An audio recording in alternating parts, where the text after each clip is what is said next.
Good morning dear student, welcome to the way of solution number 1 study channel West Bengal. তো সকলকে জানাই happy new year. 2026 সাল শুরু হলো এবং প্রত্যেকের কাছে আমি এটাই বলবো যে নতুন বছরের শুরুতেই তোমার কিন্তু একটা প্ল্যান থাকবে যে এই বছরটা যেন তোমার স্বপ্নের বছর হয়।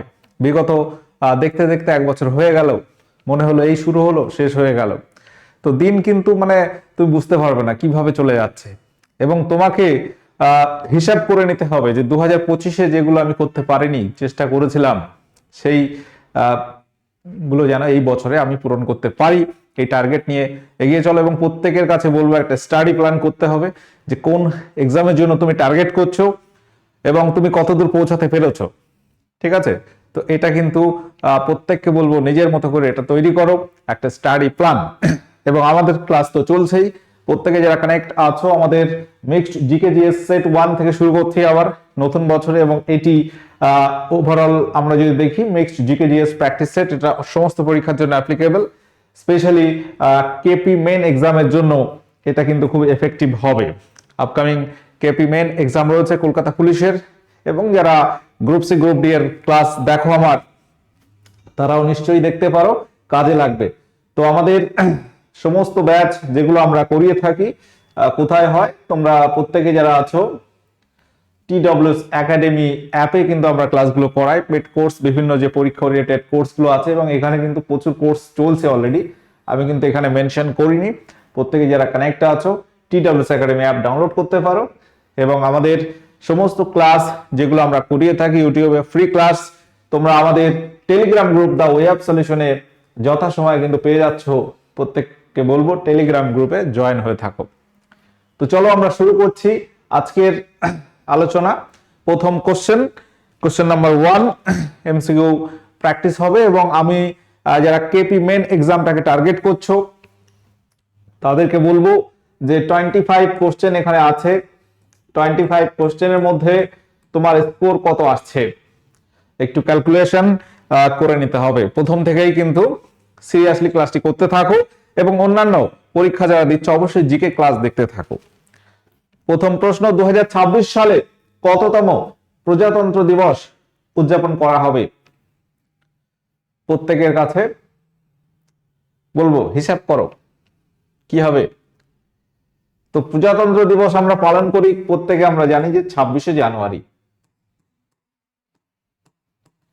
26শে জানুয়ারি আমরা প্রজাতন্ত্র দিবস পালন করে থাকি, এবং এটি শুরু হয়েছিল 1950 সালের 26শে জানুয়ারি দিয়ে।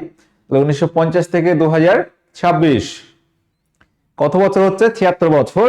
কিন্তু বলা হয়েছে কততম, তাহলে প্রথমবার যদি আমরা অবশ্যই 1 2 3 করে যদি কাউন্ট করো, এটা হয়ে যাবে +1 করতে হবে, 77তম এখানে সঠিক উত্তর হবে। ঠিক আছে, রিমোটটা মনে হয় কাজ করছে না, ব্যাটারি বসে গেছে ঠান্ডায়।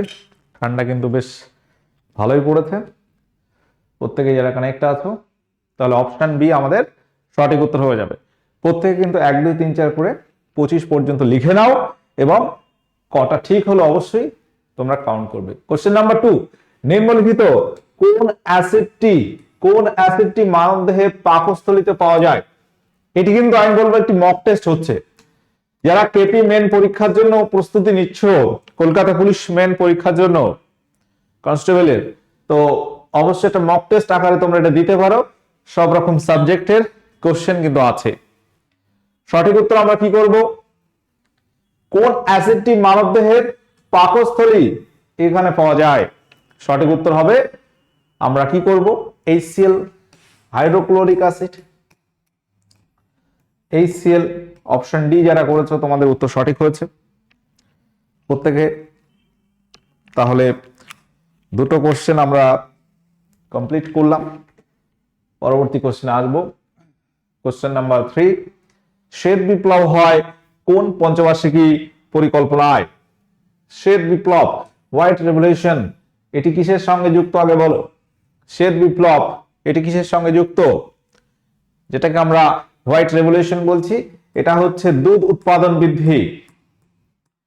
শ্বেত বিপ্লব অর্থাৎ দুধ উৎপাদন বৃদ্ধি। তো এটা আমরা প্রত্যেকে জানি। শ্বেত বিপ্লবের জনক কে? ডক্টর ভার্গিস কুরিয়ান শ্বেত বিপ্লবের জনক। এবং এটি কোন সময়ে হয় সালটা যদি তুমি খেয়াল করো, এটি আমরা দেখব 1970-এর দিকে হয়, 1970, 1970। তাহলে সেই সময় পঞ্চবার্ষিকী পরিকল্পনা চলছিল, সেটি কততম? প্রথম, দ্বিতীয়, চতুর্থ নাকি পঞ্চম? সঠিক উত্তর হবে চতুর্থ পঞ্চবার্ষিকী পরিকল্পনা। পঞ্চবার্ষিকী পরিকল্পনা বা 5 ইয়ার প্ল্যান থেকে আমার ডিটেলস ক্লাস আছে, তোমরা একটু সার্চ করে নেবে। আমার এই দ্য ওয়ে অফ সলিউশন চ্যানেলে কিন্তু দুটো পার্টে ক্লাস কমপ্লিট করা আছে। ফার্স্ট 5 ইয়ার প্ল্যান শুরু হয়েছিল 1951 সালে, 1951 থেকে 1956 প্রথমটা, দ্বিতীয় হচ্ছে 1956 থেকে 61। আচ্ছা, তারপর থার্ড 61 থেকে 66, 3 বছর গ্যাপ ছিল। চতুর্থ পঞ্চবার্ষিকী পরিকল্পনা শুরু হয় 1969 থেকে 1974 এই সময়। তাহলে ফোর্থ 5 ইয়ার প্ল্যান, চতুর্থ পঞ্চবার্ষিকী পরিকল্পনায় শ্বেত বিপ্লব হয়, যেটাকে আমরা বলছি দুধ উৎপাদন বৃদ্ধি। জনক হচ্ছে ডক্টর ভার্গিস কুরিয়ান। ডক্টর ভার্গিস কুরিয়ান তিনি হচ্ছে ফাদার অফ হোয়াইট রেভলিউশন তাকে বলা হচ্ছে, এবং তার জন্মদিন অনুসারে 26শে নভেম্বর ন্যাশনাল মিল্ক ডে, জাতীয় দুগ্ধ দিবসও কিন্তু পালিত হয়। 26শে নভেম্বর আমাদের আরো একটি ডে রয়েছে, ন্যাশনাল কনস্টিটিউশন ডে, ভারতীয় সংবিধান দিবস, একই দিনে। আচ্ছা, কোশ্চেন নাম্বার 4-এ আসবো। প্রত্যেকে যারা ক্লাসে আছো অবশ্যই যে কোশ্চেন গুলো তোমার অজানা বা ভুল হবে অবশ্যই নোট করবে। যেগুলো ঠিক হচ্ছে সেগুলো তোমার আশা করি আবারও ঠিক হবে, অর্থাৎ তোমার জানা আছে এবং মনে আছে। যেগুলো ঠিক করছো মানে জানা আছে, মনে আছে। যেগুলো আন্দাজে করছো ঠিক হয়ে যাচ্ছে, সেগুলো নোট করতে হবে। সবরমতী নদী নিচের কোন শৃঙ্গ থেকে উৎপত্তি লাভ করেছে? সবরমতী নদীর তীরে গুজরাটের রাজধানী গান্ধীনগর শহরটি কিন্তু অবস্থিত, এবং এটির উৎপত্তি স্থল কোথায়? আরাবল্লী পর্বত, সাতপুরা, বিন্ধ্য নাকি পশ্চিম ঘাট? তাহলে এখানে আমরা সঠিক উত্তর কি করব? যে পর্বত নিয়ে খুব আলোচনা চলছে বর্তমানে, আরাবল্লী পর্বত, যার পিছনে কিন্তু লেগে পড়েছে ব্যবসায়ীরা। আরাবল্লী মানে একটা হিসাব মতো আরাবল্লী পর্বত নিয়ে খুবই একটা ষড়যন্ত্র চলছে, আমি বলবো ব্যক্তিগত মতামত আর কি। আরাবল্লী পর্বতের যদি উচ্চতা আমরা দেখি, সেই উচ্চতার একটা 100 মিটার নিচে হলে সেটাকে আরাবল্লী মানা হবে না, এই নিয়ে কিন্তু একটা রায় এসছে সুপ্রিম কোর্টের, এবং যেটা নিয়ে বিতর্ক চলছে। আরাবল্লী পর্বত যেটা আমরা জানি সেই গুজরাট থেকে দিল্লি হয়ে হরিয়ানা পর্যন্ত আছে, ভারতের বহু প্রাচীনতম একটি পর্বত। দীর্ঘ মানে কোটি কোটি বছর আগে এই আরাবল্লী পর্বতের উৎপত্তি, এবং যেটি ভারতের ভৌগোলিক দিক থেকে খুবই গুরুত্বপূর্ণ ভূমিকা পালন করে। যাই হোক, তাহলে অপশন এ এখানে রাইট অ্যান্সার হয়ে যাবে। প্রাচীনতম ভঙ্গিল পর্বত হিসেবে আমরা জানি আরাবল্লী। উত্তর মেরুতে ভারতের গবেষণা কেন্দ্রের নাম কি? উত্তর মেরু, উত্তর মেরু, দক্ষিণ মেরু, এটা পৃথিবীর উত্তর মেরু দক্ষিণ মেরু কথাই বলা হচ্ছে। উত্তর মেরু ভারতের যে ওখানে গবেষণা কেন্দ্র আছে এটার নাম কি? মৈত্রী, হিমাদ্রি, দক্ষিণ গঙ্গোত্রী নাকি কোনোটি নয়? প্রত্যেকে আনসার করবে কোশ্চেন। আচ্ছা, এখানে তো আরে অসুবিধা হচ্ছে।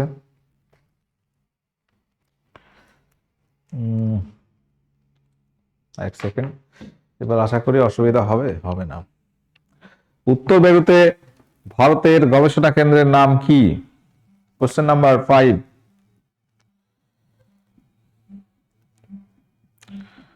উত্তর মেরুতে ভারতের গবেষণা কেন্দ্রের নাম কি?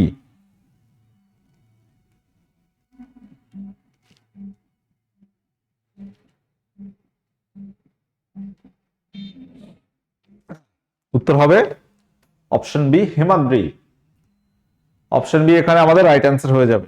প্রত্যেকে যারা কানেক্ট আছো এটা নোট করে নেবে যদি অজানা থাকে।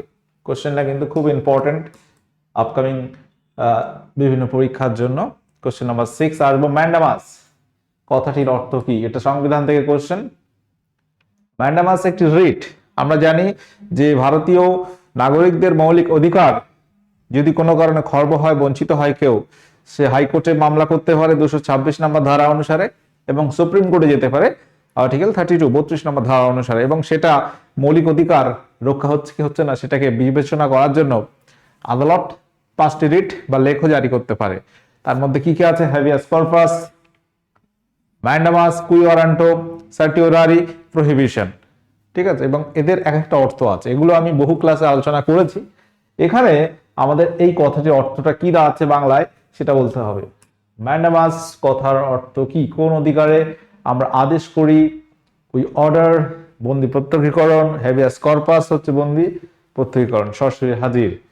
আচ্ছা, তো এখানে যে অপশনগুলো আমরা পাচ্ছি, অপশন বি উই অর্ডার অর্থাৎ ম্যান্ডামাস এর ইংলিশ অর্থ আছে উই অর্ডার অর্থাৎ আমরা আদেশ করি এখানে।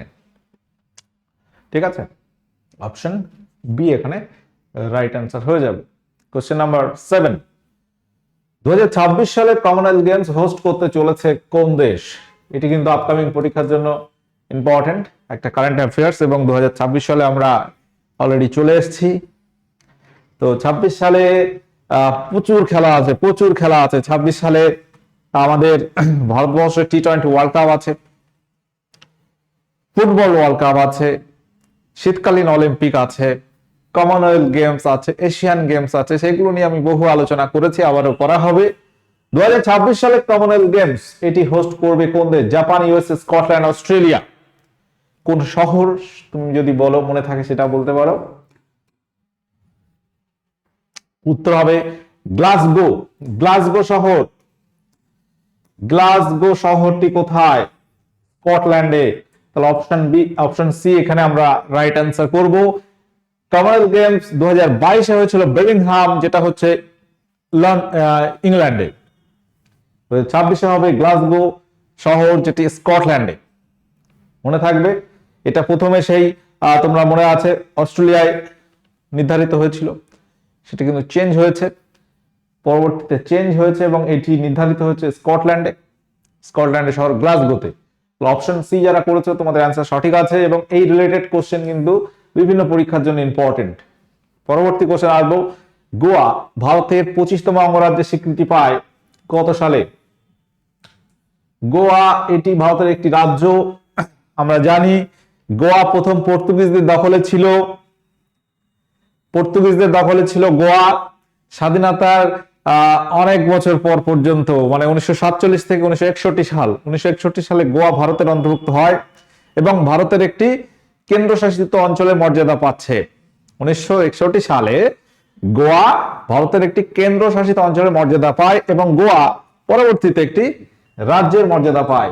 তোমাকে বলতে হবে রাজ্যের স্বীকৃতি পায় কোন সালে, এবং এটি ভারতের 25তম রাজ্যের মর্যাদা পায়। 1975 সালে সিকিম মর্যাদা পায় রাজ্যের, সেটা 36তম সংবিধান সংশোধনী। আর এখানে মনে রাখবো 1987 সালে 56তম অ্যামেন্ডমেন্ট, 56তম সংবিধান সংশোধনী দ্বারা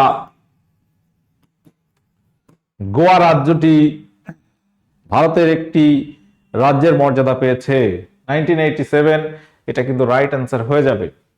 ভারতে বর্তমানে কটি রাজ্য? 28টি রাজ্য আছে, আর কেন্দ্রশাসিত অঞ্চল 8টি আছে।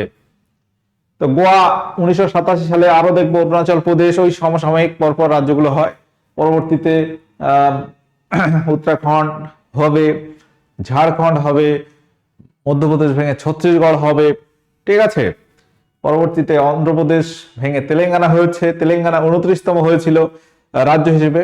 পরবর্তী আমরা দেখবো 2019 সালে জম্মু কাশ্মীর যখন রাজ্য থেকে বাদ গেল, সেটা কেন্দ্রশাসিত অঞ্চল হলো, তখন কিন্তু আবার টোটাল রাজ্যের সংখ্যা দাঁড়ালো 28টি।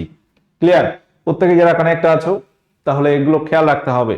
কোশ্চেন নাম্বার 9, জাতীয় ভোটার দিবস কবে পালিত হয়? কয়েকদিন আগের প্রশ্নই এসেছিল এবং এটা খুব ইম্পর্টেন্ট, আমরা বহুবার ক্লাসে করিয়েছি, আশা করি কারোর ভুল হয়নি পরীক্ষাতে। এবং এটাও অ্যাজ এ জানুয়ারি মাস হিসেবে ইম্পর্টেন্ট। জানুয়ারি মাসে আমরা যে সমস্ত উল্লেখযোগ্য দিবসগুলো পাচ্ছি তার মধ্যে জাতীয় ভোটার দিবস একটি, 25শে জানুয়ারি। 12 জানুয়ারি এটা কোন দিবস মনে আছে?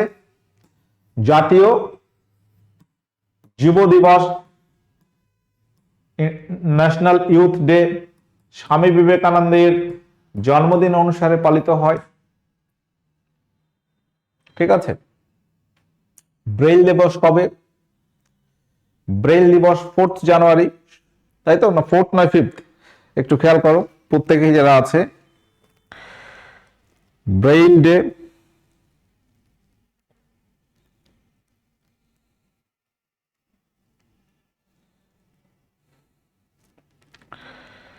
এটা পালিত হয় আমাদের জানুয়ারি মাসের 4th জানুয়ারি, তাই তো? ওয়ার্ল্ড ব্রেইল ডে 4th জানুয়ারি। হ্যাঁ, তো এই 4th জানুয়ারি ব্রেইল ডেটা ইম্পর্টেন্ট। আচ্ছা, তারপরে 12ই জানুয়ারি যুব দিবস। 12-র পরে আমরা এখানে মনে রাখতে পারি 23শে জানুয়ারি এখন জাতীয় পরাক্রম দিবস, নেতাজি জয়ন্তীতে পালিত হয়। 25শে জানুয়ারি ন্যাশনাল ভোটার ডে, 26শে জানুয়ারি ভারতের প্রজাতন্ত্র দিবস, 30শে জানুয়ারি জাতীয় শহীদ দিবস এবং ইন্টারন্যাশনাল লেপ্রসি ডে, বিশ্ব কুষ্ঠ দিবস পালিত হয় 30শে জানুয়ারি। এই দিনগুলো জানুয়ারি মাসে ইম্পর্টেন্ট হিসেবে আমরা ধরি, এগুলো তোমরা খেয়াল রাখবে। পরবর্তী কোশ্চেনে আসবো। দেখো, এটা একটু বলে দিই, 25শে জানুয়ারি 1950 সাল, 1950 সালে 25শে জানুয়ারি নির্বাচন কমিশন গঠিত হয় প্রথম ভারতে, এবং এই 25শে জানুয়ারি ওই দিনটাকেই ন্যাশনাল ভোটার ডে পালন করা হয়। কোশ্চেন নাম্বার 10, IMF এর সদর দপ্তর কোথায় অবস্থিত? IMF এর ফুল ফর্মটা কি? International monetary Fund. International monetary Fund, IMF এর হেডকোয়ার্টার কোথায় আছে? সদর দপ্তর কোথায় আছে? Germany, Rome, Vienna, Washington DC. Option D right answer হয়ে যাবে। ওয়াশিংটন ডিসি ইউএসএ রাজধানী, ইউএসএ রাজধানী ওয়াশিংটন ডিসি, যেখানে IMF এর সদর দপ্তর রয়েছে। একটা পয়েন্ট মনে রাখলে হবে, টাকা পয়সা রিলেটেড কেস হলে বেশিরভাগ ক্ষেত্রে আমরা দেখব ওয়াশিংটন ডিসি, যেখানে হেডকোয়ার্টার রয়েছে ওয়ার্ল্ড ব্যাংক, বিশ্ব ব্যাংকের সদর দপ্তর আছে সেটি ওয়াশিংটন ডিসিতে। এবং IMF এটাও তোমরা মনে রাখলে, ইন্টারন্যাশনাল মনিটারি ফান্ড, এর হেডকোয়ার্টারটা ওয়াশিংটন ডিসি। অস্ট্রিয়ার ভিয়েনা শহরে আছে ওপেক এর সদর দপ্তর। OPEC, oil and petroleum exporting countries. OPEC ইটালির রোম শহর, যেটি ইটালির রাজধানী। ইটালির রোমে আছে ফুড অ্যান্ড এগ্রিকালচার অর্গানাইজেশন ফাও, ইফাদ। এই সমস্ত খাদ্য রিলেটেড সংস্থা যেগুলো আছে বেশিরভাগ হেডকোয়ার্টার আছে রোমে। ঠিক আছে। জার্মানিতে, জার্মানির বন সিটিতে আছে প্যারা অলিম্পিক কমিটির সদর দপ্তর জার্মানির বন শহরে। তো ভিয়েনা, এটা কিন্তু খুব আসে, ওপেক এর হেডকোয়ার্টারটা কোথায়? ভিয়েনাতে আছে, মনে থাকবে। পরবর্তী কোশ্চেনে আসি। কোশ্চেন নাম্বার 11, স্ত্রী শিক্ষার হার সর্বনিম্ন নিম্নের কোন রাজ্যে? 2011 সেন্সাস অনুসারে আমরা যদি ধরি, দেখো পরীক্ষায় বিভিন্ন রকম কোশ্চেন মিলিয়ে থাকবে এবং সেই টাইপেরই কোশ্চেন আমি রাখার চেষ্টা করেছি সব রকম মিলিয়ে। তো প্রত্যেকে যারা ক্লাসে আছো, কত হচ্ছে আউট অফ 25 ক্যালকুলেট করবে, কত হলো তোমার অ্যাকচুয়ালি সেটা কমেন্ট করে জানাতে হবে। স্ত্রী শিক্ষার হার সর্বনিম্ন, আমরা শিক্ষার হার সবচেয়ে কম জানি বিহারে, কিন্তু এখানে বলছি স্ত্রী শিক্ষা বা নারী শিক্ষার হার সবচেয়ে কম যেটি রাজ্য 2011 সেন্সাস অনুসারে আমরা আসবো। অপশন সি এখানে রাইট অ্যান্সার হবে, রাজস্থান। ওভারঅল তুমি যদি দেখো শিক্ষার হার কম, সেটা যদি বলো সেটা কিন্তু অবশ্যই বিহার হবে। শিক্ষার হার কম, শিক্ষার হার সব থেকে বেশি আছে কেরলে, শিক্ষার হার সবচেয়ে বেশি আছে কেরলে, সব থেকে কম বিহারে। কিন্তু মহিলা শিক্ষার হার বা স্ত্রী শিক্ষার হার সব থেকে কম আছে রাজস্থান। অপশন সি এখানে রাইট অ্যান্সার হয়ে যাবে। ওভারঅল ভারতের শিক্ষার হার 11 সেন্সাস যদি দেখি 74.04%। রামকৃষ্ণ পরমহংস দেবের জন্মস্থান বলতে হবে কোন জেলায়? রামকৃষ্ণ পরমহংস দেব বিখ্যাত ব্যক্তিবর্গের জীবন সালটা এবং আমাদের জন্মস্থানটা অনেক সময় পরীক্ষায় দিয়ে দেয়, দেখবে রাজ্যের পরীক্ষা আসে যে রাজা রামমোহন রায়ের জন্মস্থান কোথায়, কোন জেলাতে অ্যাকচুয়ালি, বিদ্যাসাগরের জন্মস্থান কোথায়, স্বামী বিবেকানন্দের কোথায়। তো এইগুলো একটা লিস্ট আমার বহু আগে করানো ছিল, চেষ্টা করবো আরেকবার তোমাদেরকে ওই টপিক নিয়ে ক্লাস করাতে, যদি তোমরা বলো আর কি, যদি তোমরা চাও কোন ব্যক্তিত্ব, খুবই উল্লেখযোগ্য ব্যক্তিবর্গের জন্মস্থান? উত্তর হবে হুগলি জেলায়। অপশন বি যারা করেছে তোমাদের অ্যান্সার সঠিক হয়েছে। তাহলে আমরা পরবর্তী কোশ্চেনে আসবো। কোশ্চেন নাম্বার 13, বজ্রপাতের দেশ বলা হয় নিম্নের কোন দেশকে? বজ্রপাতের দেশ যেখানে খুবই বজ্রপাত হয়, নেপাল, ভুটান, মায়ানমার, চীন। সঠিক উত্তর কি হবে প্রত্যেকে বলবে? বজ্রপাতের দেশ বলা হয় ভুটানকে। ভুটানকে ল্যান্ডলক কান্ট্রিও বলা হয়, ভারতের একটি প্রতিবেশী দেশ ভুটান। নেপাল সেটাও ল্যান্ডলক কান্ট্রি, ভুটান সেটাও আমাদের প্রতিবেশী দেশ এবং ল্যান্ডলকড কান্ট্রি, চারিদিকে ল্যান্ড দিয়ে ঘেরা, এবং এটাকে বজ্রপাতের দেশ বলা হয়। মায়ানমারকে গোল্ডেন প্যাগোডার দেশ বলা হয়। ইন্ডাকশন মোটর কে আবিষ্কার করেন? তো একটা আবিষ্কার রিলেটেড কোশ্চেন দেখবে পরীক্ষা আসছে। আমরা বিগত পুলিশের পরীক্ষা যেগুলি দেখি, এসআই বলো বা কনস্টেবলের পরীক্ষা, একটা এরকম innovation and invention in science, আবিষ্কারক রিলেটেড কোশ্চেন দিচ্ছে এবং এগুলো পারা যায়। আশা করি তোমরা পারবে, আমি ক্লাসও করে রেখেছি, তোমরা একটু খেয়াল করবে। ইন্ডাকশন মোটর আবিষ্কারক কে? বিজ্ঞানীর নাম option A Michael Faraday, Albert Einstein, G Thomson, Nikola Tesla. উত্তর কি হবে প্রত্যেকে? ইন্ডাকশন ওভেন আমরা যে ব্যবহার করছি এখন বাড়িতে বিদ্যুৎ চালিত, তো এখানে ইন্ডাকশন মোটরের কথা বলা হচ্ছে। ইন্ডাকশন মোটর এটা আবিষ্কার হচ্ছে বিজ্ঞানী Nikola Tesla. Nikola Tesla, right answer option D হবে। যদি বলা হয় বৈদ্যুতিক মোটর, সেটা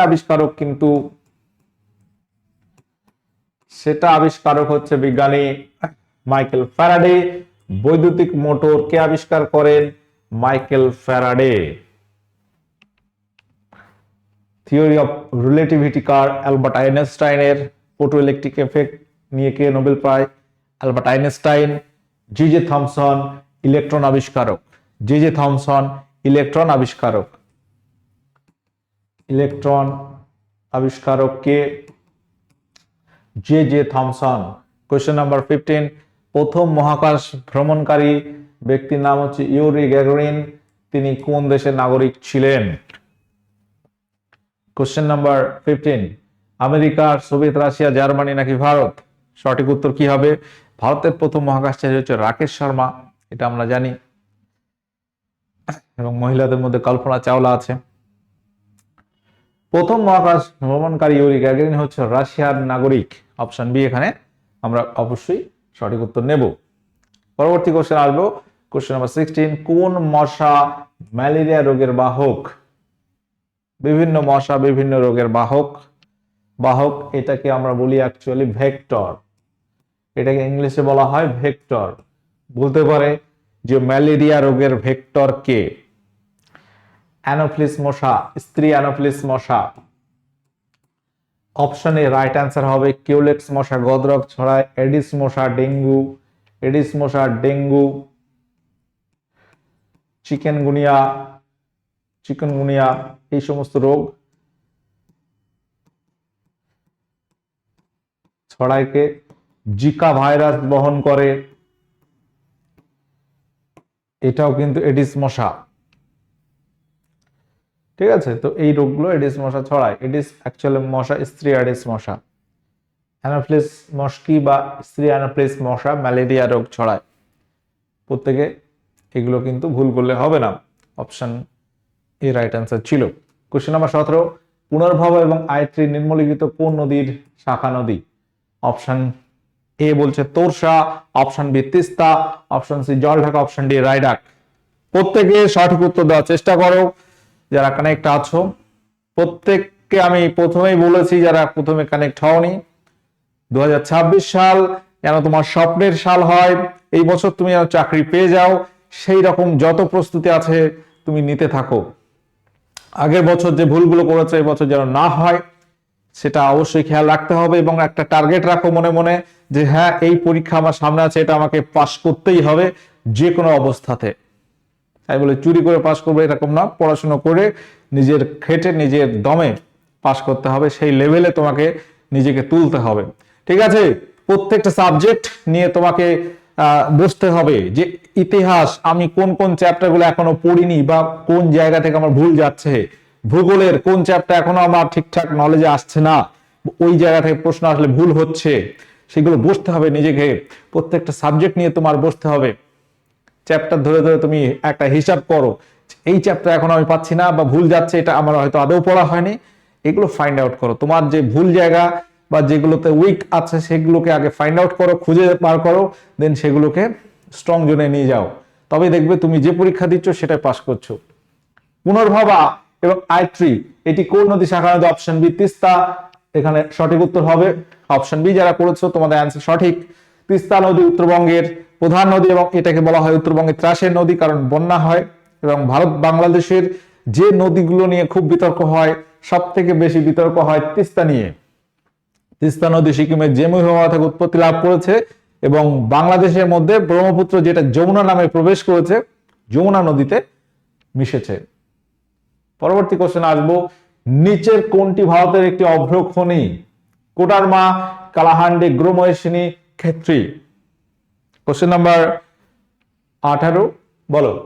অভ্রখনি কোডারমা, এটি ঝাড়খণ্ডে আছে এবং এটি একটি বড় অভ্রখনি। কোডারমা একটি মানে নাম করা অভ্রখনির মধ্যে পড়ছে কোডারমা, সব থেকে বৃহত্তম অভ্রখনি কোডারমা, যেটি ঝাড়খণ্ডে অবস্থিত। কোশ্চেন নাম্বার 18 অপশনে রাইট অ্যান্সার হবে খেত্রী তামার জন্য বিখ্যাত। তোমরা বলবে যে গুরুময়সিনী বা কালাহান্ডি কি জন্য বিখ্যাত? স্টোভের পোলতে কেরোসিন ওঠার কারণ কি? আমরা এগুলো আগে ছোটবেলায় আমরা ইউজ করেছি, বাড়িতে থাকতো প্রত্যেক বাড়িতে বাড়িতে, কারণ এখনকার মতো এলইডি লাইট বা চার্জার লাইট তখন অত ছিল না, বা হয়তো অনেক দাম ছিল না এমন নয়, ছিল, কিন্তু অতটাও প্রচলিত হয়নি এখন যতটা আছে। স্টোভের বা হ্যারিকেন এগুলো আমরা দেখেছি, তো বিভিন্ন লম্ফ, সেখানে একটা বাতি থাকতো কাপড়ের বা অন্য কিছুর এবং নিচে কেরোসিন থাকতো, সেটা দিয়ে অটোমেটিক্যালি দেখা যাচ্ছে যে কেরোসিন উঠতে থাকছে। তো এর কারণ হচ্ছে কৈশিকতা বা ক্যাপিলারি, যেটা কি জন্য হয়? পৃষ্ঠ টানের জন্য হয়। একটা এরকম বাড়িতে দেখবে লম্ফ ব্যবহার হতো, আমরাও দেখেছি যে এখানে একটা সলতে থাকতো এবং এখানে কেরোসিন আছে। ব্যাপারটা হচ্ছে এটা কেন হয়? পৃষ্ঠ টানের জন্য হয়, যেটা আমরা বলি আন্তঃআণবিক আকর্ষণ বল আছে। প্রত্যেকটা অণু একে অপরকে আকর্ষণ করে এবং যার ফলে দেখা যাচ্ছে এই অংশটা দিয়ে ধীরে ধীরে এই পাশের অণুকে ভিজিয়ে দিচ্ছে এইভাবে সূক্ষ্ম সূক্ষ্ম রোম দিয়ে আর কি, যেখানে দেখা যাবে যে কেরোসিনটা উঠতে থাকছে এবং এখানে আলো জ্বলছে। এর কারণ হচ্ছে কৈশিকতা বা ক্যাপিলারি বলা হয়, এবং এটি কৈশিকতা কেন হয়? পৃষ্ঠ টানের জন্যই হয়। কোশ্চেন নাম্বার 20, বর্তমান নেপালের প্রধানমন্ত্রী হিসেবে কে নিযুক্ত? যেটাকে বলা হচ্ছে ইন্টার্ম বা অন্তর্বর্তীকালীন। নেপালে কিছুদিন আগে আমরা দেখেছি সরকার পতন হয়েছে, জনবিক্ষোভ, সাধারণ মানুষ, জেনজি যাদের আমরা বলছি, বিক্ষোভ করেছে। সাধারণ মানুষ শুধু জেনজি নয়, সবাই মিলে কিন্তু নেপালের যে সরকার ছিল কেপি শর্মা ওলিকে কিন্তু পতন ঘটিয়ে দিয়েছে দুর্নীতির কারণে। তার আগে বাংলাদেশ হলো, তার আগে শ্রীলঙ্কা হলো, ঠিক আছে? তো এই জিনিসটা কিন্তু বর্তমানে কিন্তু হচ্ছে, অর্থাৎ ব্যাপারটা এটাই যে ভারতের অবস্থা এর দ্বারাও কিন্তু প্রভাবিত হচ্ছে। নেপালের বর্তমান অন্তর্বর্তীকালীন প্রধানমন্ত্রী হচ্ছেন সুশীলা কার্কি, যিনি প্রধান বিচারপতি ছিলেন, মহিলা সুশীলা কার্কি। তিনি বর্তমান প্রধানমন্ত্রী হিসেবে, অন্তর্বর্তীকালীন প্রধানমন্ত্রী হিসেবে নিযুক্ত আছেন বর্তমানে। অপশন বি, এটা কিন্তু ইম্পর্টেন্ট, কারেন্ট অ্যাফেয়ার্স এর মধ্যে আমাদের মনে রাখতে হবে। কংগ্রেস সমাজতন্ত্রী দল প্রতিষ্ঠিত হয় কত সালে? কোশ্চেন নাম্বার 21, কংগ্রেসের সমাজতন্ত্রী দল প্রতিষ্ঠিত হয় কোন সালে? 1922, 34, 36, 40। খুব ইম্পর্টেন্ট এবং পরীক্ষা আছে। কংগ্রেস সোশ্যালিস্ট পার্টি এটি প্রতিষ্ঠিত হয় 1934 সালে, ঠিক আছে? প্রত্যেকে যারা কানেক্ট আছে, এবং এখানে মনে রাখতে হবে আমাদের এই সমাজতান্ত্রিক দলের প্রতিষ্ঠাতা হচ্ছে আচার্য নরেন্দ্র দেব, জয়প্রকাশ নারায়ণ, অচ্যুত পট্টবর্মন ব্যক্তিবর্গরা। ফৈজাবাদে এটা প্রতিষ্ঠা করে। ফৈজাবাদ হচ্ছে বর্তমান অযোধ্যা। ঠিক আছে, পরবর্তী কোশ্চেন আসবো। 2026 সালে টি-20 ক্রিকেট বিশ্বকাপ আয়োজক দেশ নিম্নের কোনটি? এটা ইম্পর্টেন্ট একটা কোশ্চেন। টি-20 ওয়ার্ল্ড কাপ 2024 হয়ে গেল ওয়েস্ট ইন্ডিজ এবং আমেরিকাতে 2024 সালে, যেখানে ভারত কিন্তু জয়লাভ করেছে। এবং 2026 সালে এবার হবে আমাদের ভারত এবং শ্রীলঙ্কা, এই দুটো দেশে আয়োজক দেশ হিসেবে ধরা হচ্ছে, মানে নির্ধারিত হয়েছে। খুব ইম্পর্টেন্ট একটি কোশ্চেন। 22টা কোশ্চেন হয়ে গেল। 23 নম্বর প্রশ্ন হচ্ছে, ভারতের সংবিধানে কোন তালিকায় পঞ্চায়েত নিয়ে কথা বলা হয়েছে? পঞ্চায়েত ব্যবস্থার কথা বলা হয়েছে। কোশ্চেন নাম্বার 23, প্রত্যেকে আনসার করবে এবং খুব ইম্পর্টেন্ট সহজ কোশ্চেন খুব আসে। পঞ্চায়েত নিয়ে বলা হয়েছে ভারতের 11তম তফসিল, এবং মনে রাখতে হবে এটি 1992 সালে ভারতের সংবিধানে যুক্ত হয়েছে 73তম সংশোধনী দ্বারা। 73তম সংবিধান সংশোধনী দ্বারা ভারতের সংবিধানে যুক্ত হয়েছে পঞ্চায়েত, এবং 74তম সংবিধান সংশোধনী দ্বারা 12তম তফসিলে যুক্ত হয়েছে পৌরসভা সম্পর্কে, পৌরসভা নিয়ে। বিধান পরিষদের সদস্য হতে গেলে বলতে হবে প্রার্থী কমপক্ষে কত বছর বয়স্ক হতে হবে? বিধান পরিষদ এর সদস্য হতে গেলে কত বছর বয়স্ক হতে হবে? 25, 30, 35, 38। সঠিক উত্তর কি হবে প্রত্যেকে বলো। বিধান পরিষদ রাজ্যের যে আইনসভা তার হচ্ছে উচ্চকক্ষ। সব রাজ্যে বিধান পরিষদ নেই। বর্তমান ভারতে 6টি রাজ্যে বিধান পরিষদ আছে। কেন্দ্রের আইনসভা যেমন উচ্চকক্ষ, কেন্দ্রের আইনসভাকে আমরা বলি পার্লামেন্ট, তার উচ্চকক্ষ হচ্ছে রাজ্যসভা, নিম্ন কক্ষ হচ্ছে লোকসভা। লোকসভা সদস্য হতে গেলে 25 বছর মিনিমাম এজ লাগে। রাজ্যসভা সদস্য হতে গেলে 30 বছর বয়স হতে হয়। তেমনি রাজ্যের যে আইনসভা তার নিম্নকক্ষ হচ্ছে বিধানসভা আর উচ্চকক্ষ হচ্ছে বিধান পরিষদ। যদিও সব রাজ্যে নেই, সিস্টেমটা একই রকমই। বিধান পরিষদের সদস্য হতে গেলে 30 বছর মিনিমাম বয়স হতে হবে, আর যদি বিধানসভা বলো 25 বছর বয়স হতে হবে। ক্লিয়ার প্রত্যেকে? রাষ্ট্রপতি, রাজ্যপাল এবং উপরাষ্ট্রপতি হতে গেলে 35 বছর বয়স হতে হবে। কোন মোগল সম্রাট বাংলায় পর্তুগিজদের দমন করেন? কোশ্চেন নাম্বার 25, লাস্ট কোশ্চেন আজকে আমাদের মক সেট নাম্বার 1। কেপির জন্য ভেরি এফেক্টিভ সেট হবে এটি। এবং কত পাচ্ছ? পর্তুগিজদের দমন করে সম্রাট Shahjahan. Option C right answer আছে। তাহলে 25 কোশ্চেন এখানে আমাদের এন্ড হলো, এবং তোমরা প্রত্যেকে বলবে যে এই 25টি কোশ্চেনের মধ্যে সঠিক উত্তর কত হয়েছে। ক্লিয়ার? যেগুলো ভুল গেছে সেগুলো অবশ্যই তোমরা নোট করবে। এটা তোমাদের একটা হোমওয়ার্ক থাকলো। Central inner fishery research station এটি কোথায় অবস্থিত? এটা হোমওয়ার্ক থাকবে, এবং প্রত্যেকে যারা কানেক্ট আছো আমাদের ফ্রি ক্লাস এতগুলো চ্যানেলে হচ্ছে free class. The way of solution, TWS academy, TWS smart, বিভিন্ন চ্যানেলে বিভিন্ন পরীক্ষা ওরিয়েন্টেড ক্লাস কিন্তু আমরা করাচ্ছি ফ্রি। এগুলো অবশ্যই দেখতে থাকো এবং সাবস্ক্রাইব করে সঙ্গে থাকো।